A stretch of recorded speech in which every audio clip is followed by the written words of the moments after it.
Vamos a inclinar nuestro rostro así como estamos. Vamos a hacer una oración. Padre, guíanos, Señor, en la reflexión de tu palabra en esta mañana y permite que tu Espíritu Santo sea el que hable a nuestros corazones y ponga en él, en nuestra mente y en nuestro corazón, lo que tú quieras el día de hoy que recibamos. En el nombre de Jesús oramos. Amén. Amén. Tomen su lugar, mis hermanos.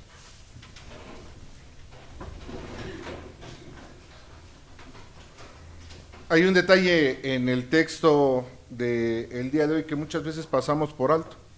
Dice que Jesús se aparece a sus discípulos el primer día de la semana y luego 8 días después vuelve. Ese intervalo de 8 días es exactamente pues lo que llevamos a cabo nosotros. No somos testigos del domingo de Pascua, somos los que llegan la semana después, 2 semanas después, un mes después, un año después. Somos los que no estuvimos cuando ocurrió y sin embargo cada uno de nosotros nos encontramos aquí intentando creer. Tomás nos representa mejor que Pedro, mejor que María, en ese encuentro íntimo con el Señor. Tomás es el discípulo de los que llegan tarde, de los que preguntan, de los que necesitan algo más concreto que un testimonio de segunda mano. Y Jesús no lo abandona, vuelve. Fue y no encontró a Tomás, tuvo dudas Tomás, y a los 8 días el Señor regresó. Jesús no abandona al que duda, vuelve por él. Vuelve por todo aquel, volvió por Tomás en aquel tiempo, vuelve por nosotros cada 8 días. Bienaventurados, dice el texto, los que no vieron y creyeron.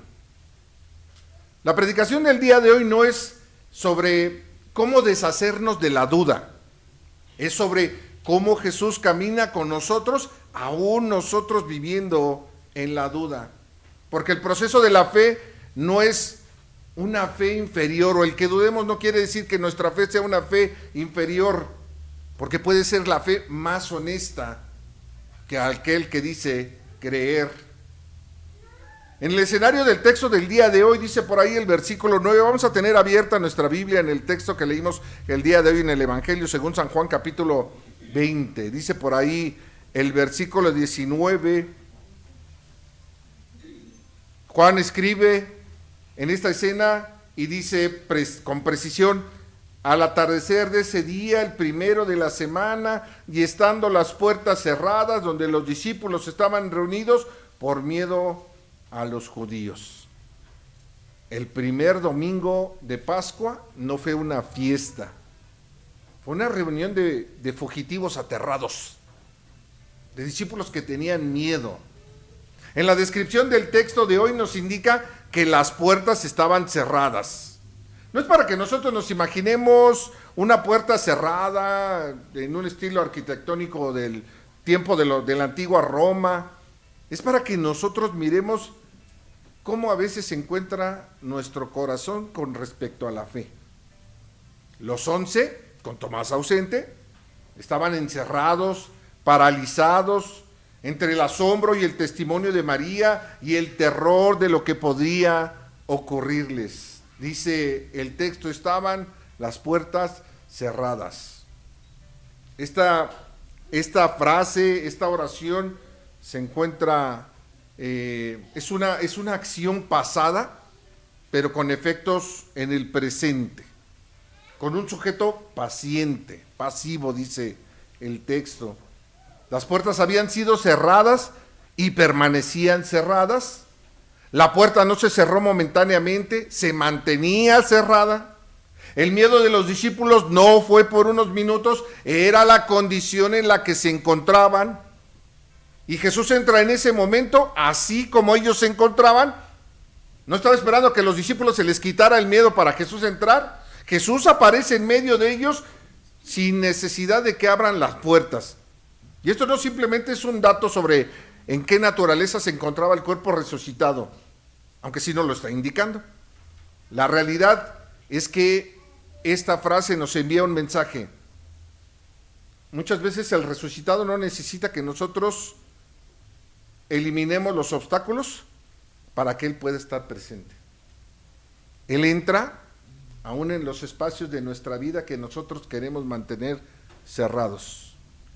Entra donde creemos que Él no puede entrar. Porque la promesa de Él en el Evangelio según San Mateo es que iba a estar con nosotros todos los días hasta el fin del mundo. Entra Jesús y les dice: la paz sea con vosotros. Se los dice 2 veces, en el versículo 19 y en el versículo 21. No es una fórmula de saludo, es una declaración teológica. En el mundo del primer siglo, el shalom hebreo significaba totalidad, un bienestar integral, el fortalecimiento de todas las dimensiones de la vida. Y a un grupo de discípulos que se encontraban aterrados, divididos por el miedo, pensando en el fracaso, Jesús no les da una explicación ni un regaño. Les dice: paz a vosotros, la paz sea con vosotros. La paz en el Nuevo Testamento no solo designa la ausencia de conflicto, sino la plenitud de ese shalom que invocaba el pueblo hebreo. No es el hecho de que su mente les mantenga tranquilos, es que al escuchar la paz, ellos sientan que se han reconciliado con el Señor. Nos imaginamos a un joven cuando hizo algo, se equivocó en algo y llega enfrente de su papá o de su mamá y en lugar de reprenderlo, le dice: ten calma. Y entonces el joven queda desarmado y siente paz. Así los discípulos con ese saludo de paz sea entre vosotros, se han reconciliado con el Señor.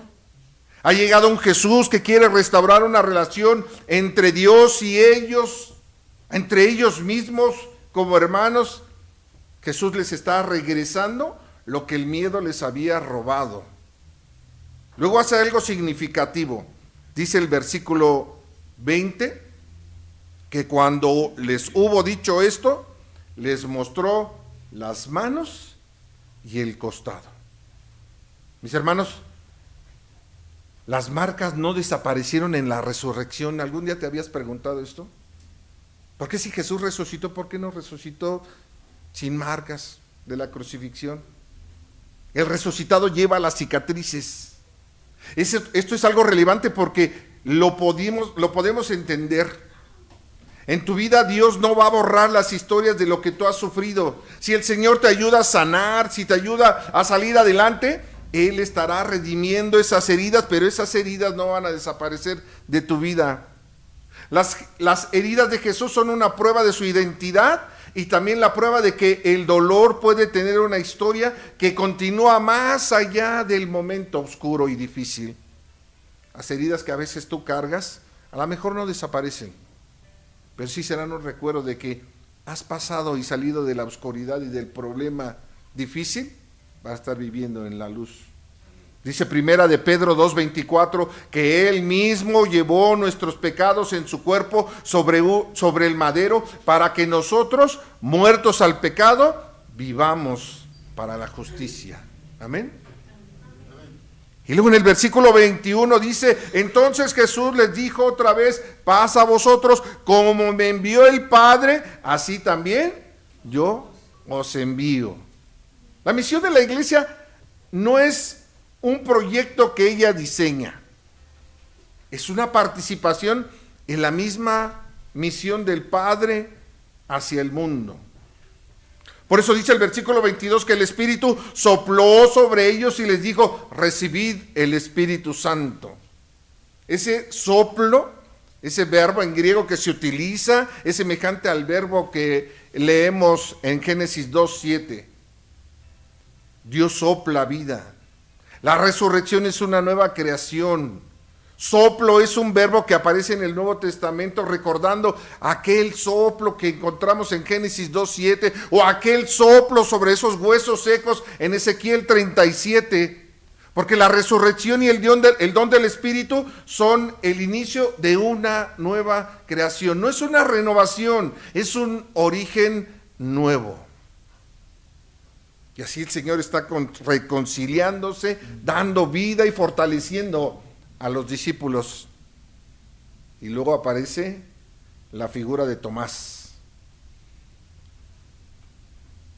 Introduce el texto en el versículo 24 a Tomás solamente diciendo que no estaba con ellos cuando Jesús vino. ¿Qué estaría haciendo Tomás? Juan no lo explica, no juzga, no dice, solo dice que no se encontraba Tomás. Hay momentos en los que nosotros decimos, o más bien hay momentos en los que no estamos. Muchas veces nuestro cuerpo, aquí está. ¿Dónde está nuestra mente?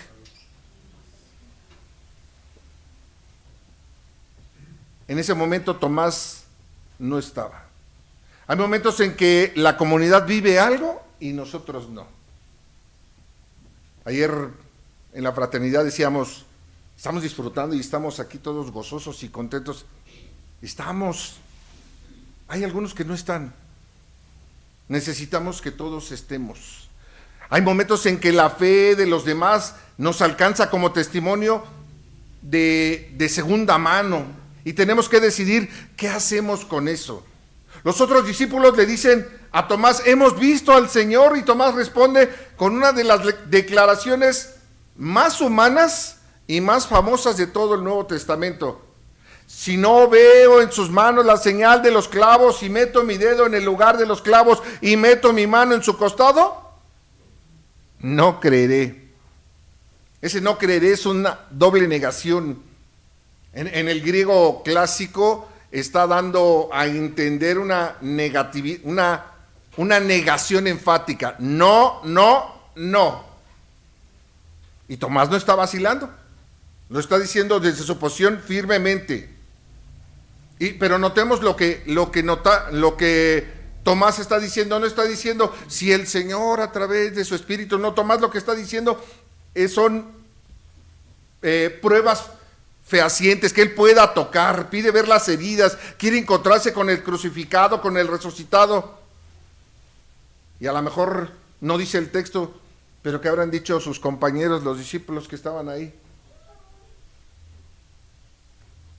Y llega Jesús, 8 días después, vuelve, y en esta ocasión ahí está Tomás, y Jesús hace algo extraordinario, repite casi palabra por palabra las condiciones que Tomás le había puesto. Dice el versículo 27, que el Señor le dice a Tomás, pon aquí tu dedo, y mira mis manos, y acerca tu mano, y métela en mi costado, y no seas incrédulo, sino creyente. Y Jesús no le está haciendo una sugerencia, le está haciendo dos afirmaciones que involucran una acción de parte de Tomás. Deja de estarte volviendo incrédulo y entonces vuélvete creyente. Mis hermanos, la fe es una acción, no es un estado pasivo.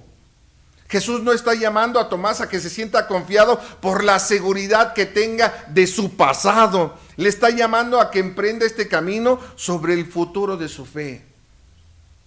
Muchas veces nosotros vivimos confiados en que ya tenemos años recorridos en el Evangelio y nos sentamos cómodamente a vivir esos años que ya hemos tenido de la fe. ¿Y la fe que venga adelante? ¿Y las circunstancias que se presenten en nuestras vidas? Por eso decimos, la fe no es un estado pasivo, es acción. Y es acción cada momento, cada día, cada circunstancia. Tomás solamente responde y decíamos, es una confesión dentro de su misma humanidad que tiene Tomás y le dice solamente, Señor mío y Dios mío. El texto del día de hoy no nos dice si llegó a tocar las heridas. El texto nos dice que Jesús se lo ofreció, pero no dice que Tomás lo hiciera. Quizás el encuentro con él solamente fue suficiente.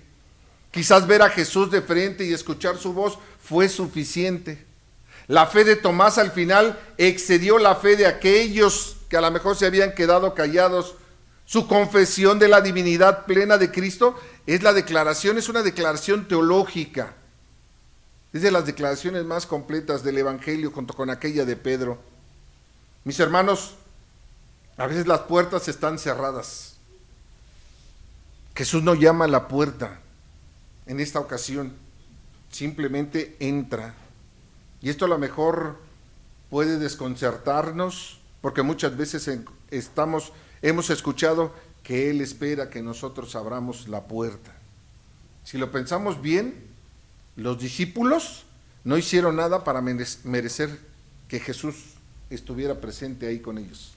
No oraron suficientemente, no prepararon el corazón, no superaron su miedo, estaban escondidos cuando Él apareció. Y la primera verdad que encontramos el día de hoy en esta reflexión es esta: Jesús entra donde el miedo nos ha encerrado. No donde ya estamos listos, no donde creemos nosotros perfectamente. Ah, Señor, mira, es que siempre te he servido en las finanzas. Ah, Señor, mira, es que siempre te he servido dando clase de escuela dominical o estudio bíblico. Ah, Señor, es que siempre he predicado y predico bien bonito. No, el Señor va a entrar donde nos hace falta poner el dedo para tocar al Señor y recordar que está vivo. En aquello que me da miedo, Señor, me da miedo predicar, el Señor va a entrar. Señor, me da miedo evangelizar, el Señor va a entrar. Señor, es que me da miedo, el Señor va a entrar ahí en esa área de tu vida. ¿Dónde estamos ahora? Donde nos encontramos con las puertas cerradas, ahí va a entrar al Señor. Pero también hay otras puertas en nuestra vida que a veces mantenemos cerradas. Puede ser que hayamos tenido un duelo que no terminamos de procesar. Puede ser que tengamos alguna relación rota que dejamos de intentar sanar. Un área de nuestra vida que le hemos dicho a Dios que no entre. El texto nos dice que Jesús, de todos modos, puede entrar. La pregunta no es si puede. La pregunta es si nosotros vamos a reconocerlo cuando Él entre. Dice el salmista: ¿a dónde me iré de tu espíritu? ¿A dónde huiré de tu presencia? ¿Subiré a los cielos? Y ahí estás tú. ¿A dónde se va a ir a esconder usted, hermano? ¿A dónde se va a ir a esconder usted, hermana? La paz que Jesús da, que dice en el versículo 19, no es la recompensa de haber superado el miedo. Es un regalo. Es un regalo que llega en medio de nuestro temor, en medio de nuestro miedo. Y así funciona la gracia. No llega cuando usted ya esté viviendo perfectamente, le estén saliendo alitas y tenga una aureola. El Señor llega cuando usted más lo necesita y menos cuando usted cree merecerlo. La paz os dejo, mi paz os doy, dice en el Evangelio de Juan. Yo no os la doy como el mundo la da. No se turbe vuestro corazón, ni tenga miedo. Mis hermanos, segundo, Tomás lo hemos visto a lo mejor a Tomás, y Tomás lo hemos visto como el opuesto de la fe, el incómodo de la fe. Podríamos darle tal vez otra mirada a la historia de Tomás. Siempre le hemos llamado Tomás así lo sabíamos. Como si eso definiera a Tomás. ¿Usted nunca le ha preguntado nada al Señor? ¿Sí? Y usted no es incrédulo entonces. Pero lo que Tomás hizo fue exactamente lo que haríamos la mayoría de nosotros. Pidió evidencias directas antes de comprometerse con una afirmación extraordinaria. Su error si es que lo hubo, no fue dudar, sino aislarse. Nótese en el texto que dice que Tomás no estaba con los discípulos cuando Jesús vino. Decíamos, ¿dónde estaba? No lo sabemos. Pero sí sabemos que su duda se desarrolló en la soledad. Y la soledad no es el mejor contexto para procesar dudas sobre la fe. No porque aquí en la iglesia tengamos todas las respuestas, sino porque la comunidad nos sostiene mientras nosotros buscamos.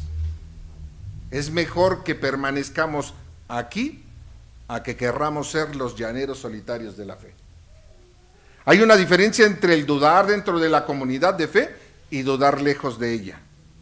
Las dudas se deben de procesar dentro de la iglesia, dentro de la comunidad, con personas que nos conocen, con personas que oran por nosotros, con personas que nunca van a huir de nuestras preguntas.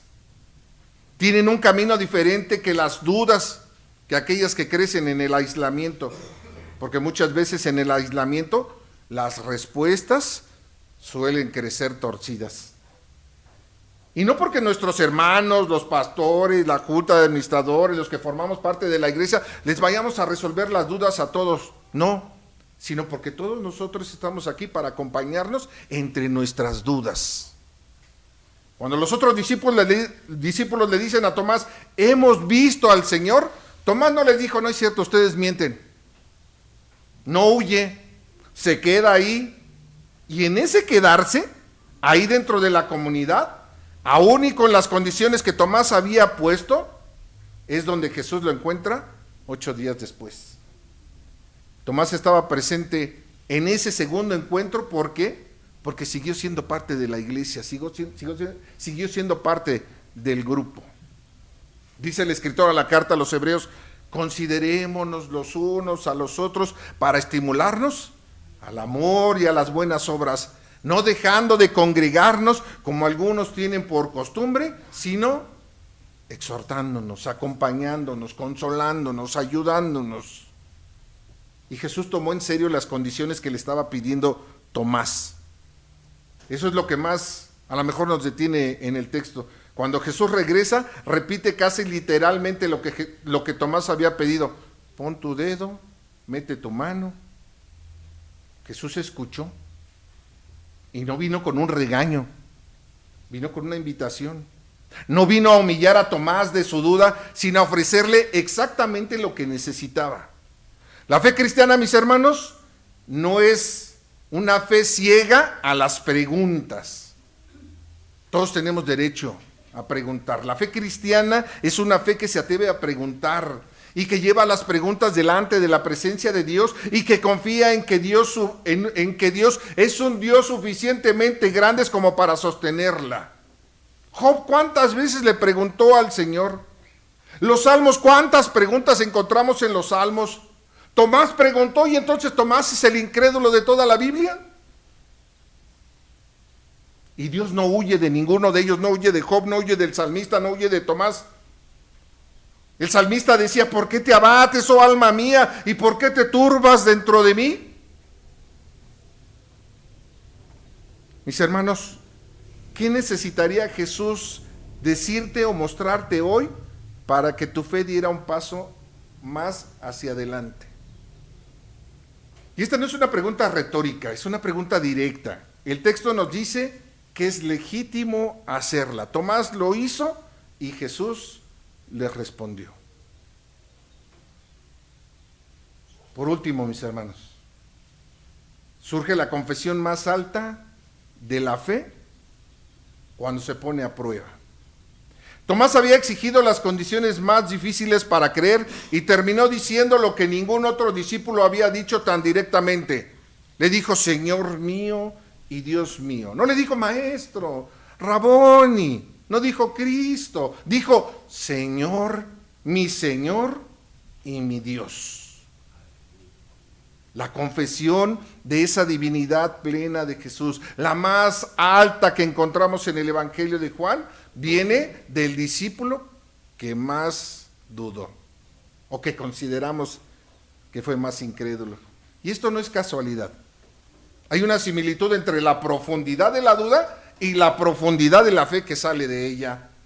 La fe que nunca ha sido puesta a prueba puede ser una fe frágil.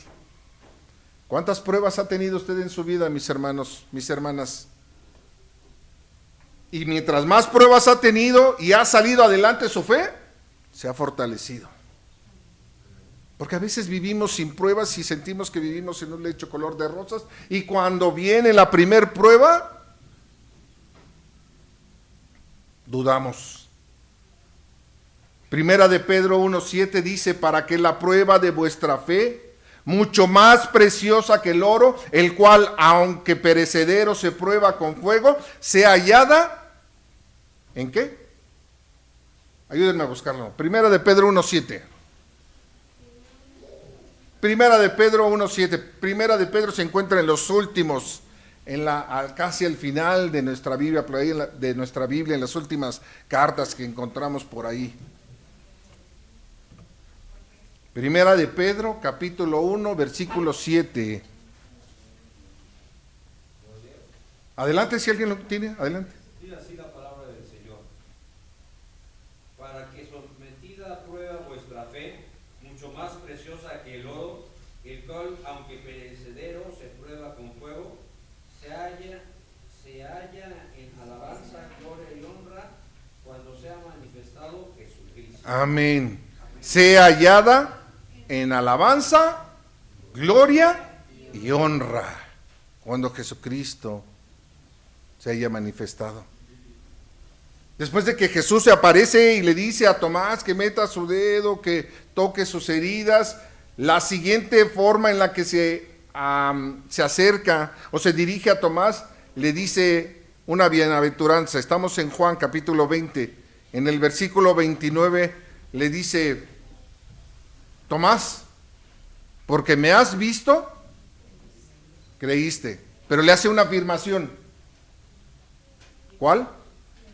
Bienaventurados los que no vieron y creyeron. ¿Para quién es esa bienaventuranza, mis hermanos? No es cierto. No, dices para mí. ¿Para quién es esa promesa? Para mí.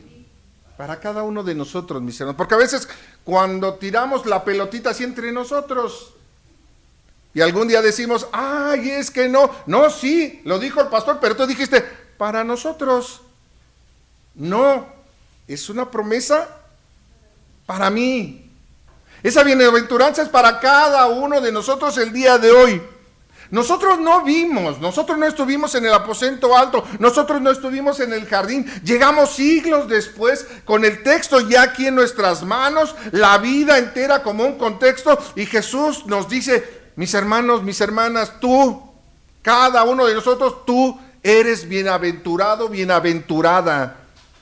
No dice que creer sea fácil, no dice que la fe sin evidencia directa no duela, dice que tú eres bienaventurado, bienaventurada, bendecida, bendecido, que hay algo en esa fe, la fe de los que llegamos después, la fe del que camina sin ver, a quien Jesús llama que es un privilegio. Para nosotros es un privilegio, no es una desventaja, porque por fe andamos y no por vista. Es pues la fe, la certeza de lo que se espera, la convicción de lo que no se ve. Mis hermanos, la fe en proceso no es una fe defectuosa, es auténtica. Es la fe de Tomás que preguntó y que adoró. Es la fe del Padre que encontramos en Marcos 9 que pidió ayuda para su incredulidad. Es la fe de los salmos, de aquel que está llorando y que aún así está esperando. Es esa fe que encontramos en la Escritura que a lo mejor no es como algo normal, que es algo excepcional, pero que si el día de hoy cada uno de nosotros nos encontramos en un proceso dentro de nuestra fe, si tu fe tiene preguntas y aún no tiene respuesta, si hay áreas en tu vida donde aún todavía no logras creer del todo, el día de hoy el texto te está diciendo, Jesús va a volver cada vez que se necesite y va a entrar ahí contigo, ahí va a estar. Específicamente, no por nosotros, específicamente por ti, por ti, por ti, por ti, por ti, por ti, por ti, por ti, por ti. Ahí va a estar. El título de la predicación del día de hoy es fe en proceso, no es fe perfecta. Por una razón, porque el texto no nos muestra una fe que ya llegó, sino una fe que está llegando. Jesús está entrando en medio de los 11, Jesús busca a Tomás en su duda, Jesús bendice a los que creen sin haber visto, y en cada caso se encuentra con personas donde están, no donde deberían de estar. La invitación del día de hoy, mis hermanos, en este segundo domingo de Pascua es esta. Trae tu fe delante del Señor así como está. No te preocupes. No le quieras traer la fe que tú crees que deberías de traerle. Tráele tu fe así tal y como la tienes. No la fe que crees tú que Dios espera de ti. Es la fe que tú tienes, con sus preguntas sin responder, con sus cicatrices, con sus áreas de incertidumbre. Y confía en que el mismo Jesús que entró en el aposento cerrado, que repitió las condiciones que Tomás pidió sin burlarse de ellas, también está presente a ti, aquí, con esa fe que tú tienes. Esa fe en proceso. Una fe que encuentra a Cristo y que seguramente cuando tú lo reconozcas, cuando tú digas, sí, mi fe no es tan fuerte, pero aquí está mi fe así tal y como la tengo el día de hoy, vas a repetir al final, Señor mío y Dios mío. Inclina tu rostro. Vamos ahora.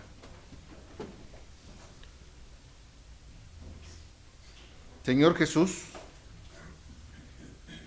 tú que entraste sin que te abrieran, que volviste cuando Tomás te necesitaba para que volvieras, que tomaste en serio las condiciones de Tomás sin humillarlo, entra también el día de hoy en los espacios de nuestra vida que tal vez están cerrados en cada uno de nosotros. Donde hay miedo, trae tu paz, Señor. Donde hay duda, danos de tu presencia. Donde tal vez a lo mejor nuestra fe se ha menguado y necesitamos señales o pruebas que todavía no llegan, ayúdanos a permanecer aquí, Señor, donde tú te has manifestado en la vida de cientos de personas que han caminado por esta iglesia, mi Dios. Permanece con cada uno de nosotros, donde nuestra fe lleva a lo mejor demasiado tiempo en el proceso, pero recuérdanos que vas a volver, Padre, y que vas a estar aquí con nosotros 8 días, 15 días, un mes, un año, un semestre, pero vas a regresar y estar aquí con nosotros, específicamente por cada uno de nosotros, Padre. Que podamos decirte como Tomás, Señor, a lo mejor no lo entendemos todo, pero porque te hemos encontrado, solamente podemos decir, Señor mío y Dios mío. Háblanos, Padre. En el nombre de Jesús oramos. Amén.